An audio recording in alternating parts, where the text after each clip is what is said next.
On se retrouve dans cette vidéo pour voir la question: quelles sont les différences entre catégorie salariale et catégorie de ressources? Il y avait donc deux bonnes réponses.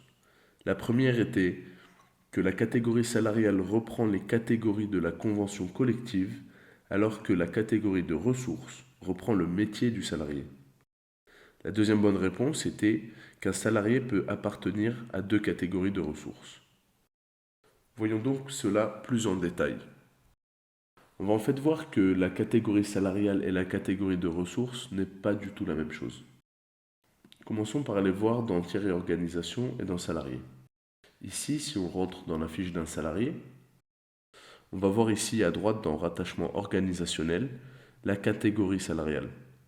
On voit bien donc qu'on peut en indiquer une seule, tout comme service par exemple. On ira donc choisir une catégorie salariale dans cette liste et on pourra en créer une nouvelle si on le souhaite. On va donc quitter cette fenêtre. On va maintenant aller dans les paramètres et un peu plus bas, on va avoir ici les catégories de ressources.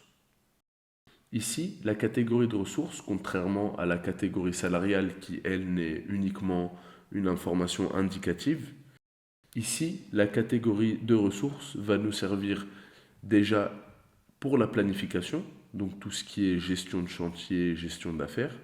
C'est pour cela qu'on voit ici un prix de vente par heure, un prix de vente par jour, un prix de revient par heure et un prix de revient par jour.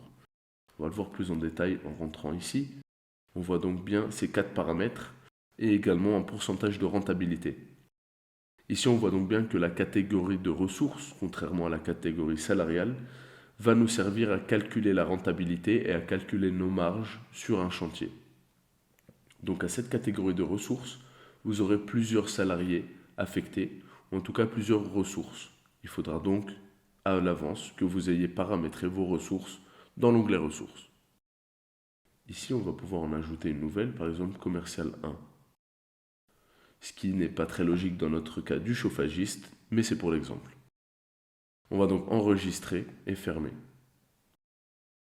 Si on prend par exemple co-traitance, ici vous voyez qu'on pourra toujours sélectionner nos deux salariés qu'on avait déjà mis dans la catégorie de ressources chauffagiste. Et quand on enregistre, c'est bien pris en compte.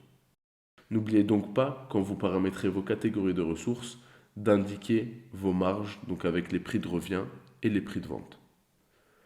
C'est tout pour cette vidéo, on se retrouve dans la prochaine.